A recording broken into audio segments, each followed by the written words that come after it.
The complete works of Swami Vivekananda, Karam Yoga, Chapter 3, The Secret of Work, Part 2. The whole gist of this teaching is that you should work like a master and not as a slave. Work incessantly, but do not do slave's work. Do you not see how everybody works? Nobody can be altogether at rest. 99% of mankind work like slaves, and the result is misery. It is all selfish work. Work through freedom. Work through love. The word love is very difficult to understand. Love never comes until there is a freedom. There is no true love possible in the slave. If you buy a slave and there is freedom, you will in fact be tying him down in chains and making him work for you. He will work like a drudge, but there will be no love in him. So when we ourselves work for the things of the world as slaves, there can be no love in us, and our work is not true work. This is true of the work done for relatives and friends, and it is true of the work done for our own selves. Selfish work is slave's work, and here is the test. Every act of love brings happiness. There is no act of love which does not bring peace and blessedness as its reaction. Real existence, real knowledge, and real love are eternally connected with one another, the three in one. Where one of them is, the others also must be. They are the three aspects of the one without a second: the existence, knowledge, bliss. When that existence becomes relative, we see it as the world. That knowledge becomes in its turn modified into the knowledge of the things of the world. And that bliss forms the foundation of all true love known to the heart of a man. Therefore, true love can never react so as to cause pain either to the lover or to the beloved. Supposing a man loves a woman, he wishes to have her all to himself and feels extremely jealous about her every moment. He wants her to sit near him, to stand near him, and to eat and move at his bidding. He is a slave to her and wishes to have her as his slave. That is not love. It is a kind of morbid affection of the slave, insinuating itself as love. It cannot bring love, but because it is painful.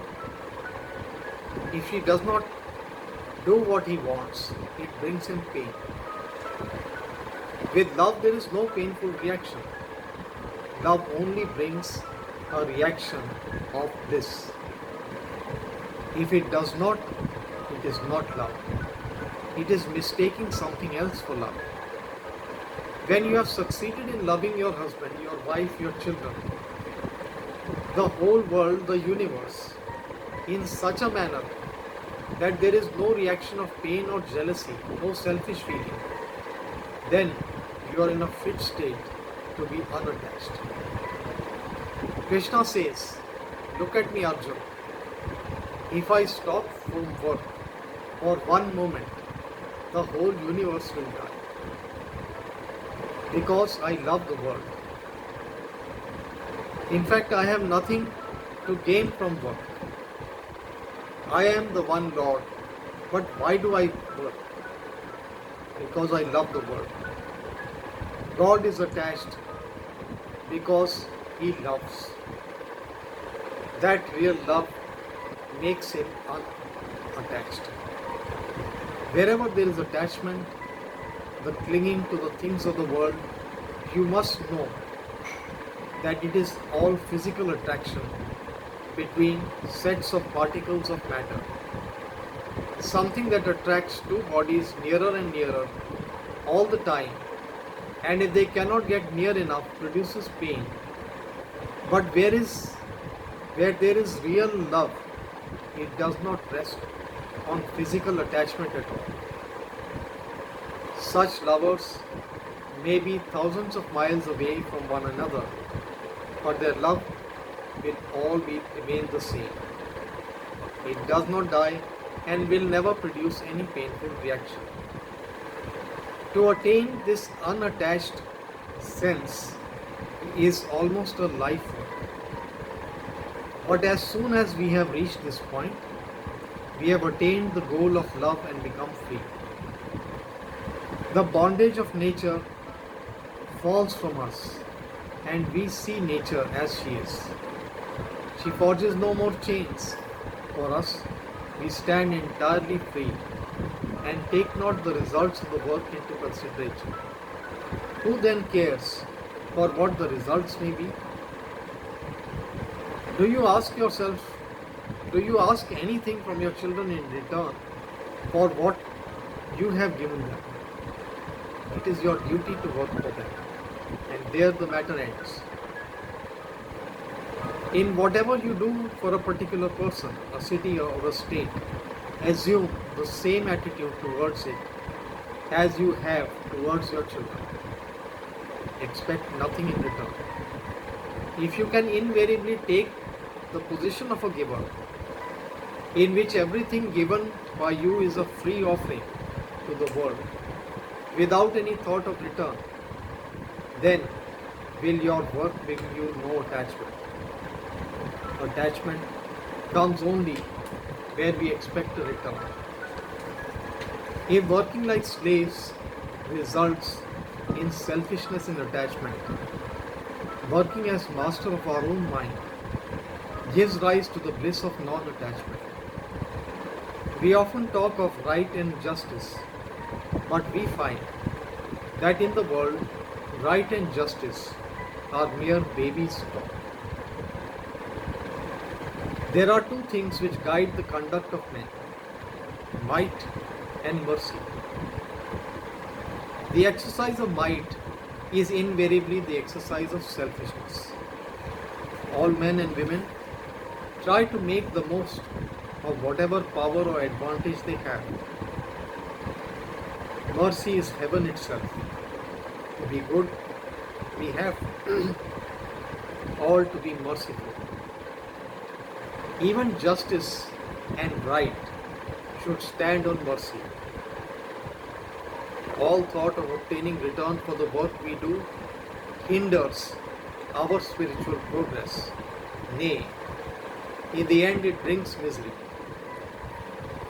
There is another way in which this idea of mercy and selfless charity can be put into practice. That is, by looking upon work as worship, in case we believe in a personal God. Here, we give up all the fruits of our work unto the Lord, and worshipping Him thus, we have no right to expect anything from mankind for the work we do. The Lord Himself works incessantly and is ever without attachment. Just as water cannot wet the lotus leaf, so work cannot bind the unselfish man by giving rise to attachment to results. The selfless and unattached man may live in the very heart of a crowded and a sinful city. He will not be touched by sin. This idea of complete self-sacrifice is illustrated in the following story. After the battle of Kurukshetra, the 5 Pandav brothers performed a very great sacrifice and made very large gifts to the poor. All people expressed amazement at the greatness and richness of the sacrifice and said that such a sacrifice the world had never seen before. But after the ceremony, there came a little mongoose, half of whose body was golden, and the other half brown. And he began to roll on the floor of the sacrificial hall. He said to those around, "You are all liars, this is no sacrifice." "What?" they exclaimed. "You say this is no sacrifice. Do you not know how money and jewels were poured out to the poor and everyone became rich and happy? This was the most wonderful sacrifice any man ever performed." But the mongoose said, "There was once a little village, and in it there dwelt a poor Brahmin with his wife, his son and his wife. They were very poor and lived on small gifts made to them for preaching and teaching. Then came in that land 3 years of famine, and the poor Brahmin suffered more than ever before.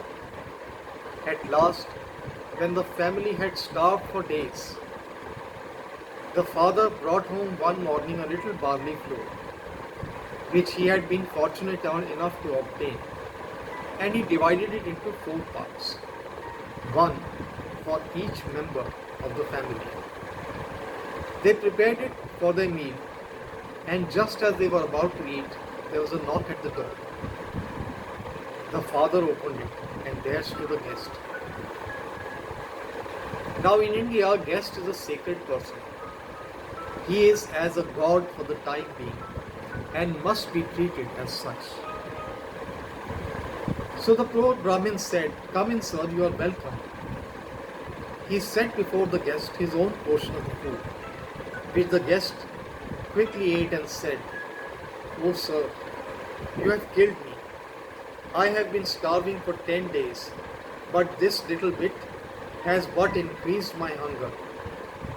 Then the wife said to her husband, "Give him my share." But the husband said, "Not so." The wife, however, insisted, saying, "Here is a poor man, and it is our duty as householders to see that he is fed, and it is my duty as a wife to give him my portion, seeing that you have no more to offer him." Then she gave her share to the guest, which he ate, and said he was still burning with hunger. So the son said, "Take my portion also." It is the duty of the son to help his father to fulfill his obligations. The guest ate that, but still remained unsatisfied. So the son's wife gave him her portion also. That was sufficient, and the guest departed, blessing them. That night, those 4 people died of starvation. A few granules of that flour had fallen on the floor, and when I rolled my body on them, half of it became golden, as you can see. Since then, I have been traveling all over the world, hoping to find another sacrifice like that, but nowhere have I found one. Nowhere else has the other half of my body been turned into gold. That is why I say this is no sacrifice. The idea of charity is going out of India. Brakemen are becoming fewer and fewer. When I was first learning English, I read an English storybook in which there was a story about a dutiful boy who had gone out to work and had given some of his money to his old mother, and this was praised in 3 or 4 pages. What was that? No Hindu boy can ever understand the moral of that story. Now I understand it when I hear the Western idea, every man for himself. And some men take everything for themselves. And fathers and mothers and wives and children go to the war. That should never and nowhere be the ideal of the householder. Now you see what Karam Yoga means. Even at the point of death, to help anyone without asking questions. Be cheated millions of times and never ask a question, and never think of what you are doing. Never want of your gifts. to the poor or expect their gratitude, but rather be grateful to them for giving you the occasion of practicing charity to them. Thus, it is plain that to be an ideal householder is a much more difficult task than to be an ideal sannyasi. The true life of work is indeed as hard as, if not harder, than the equally true life of renunciation.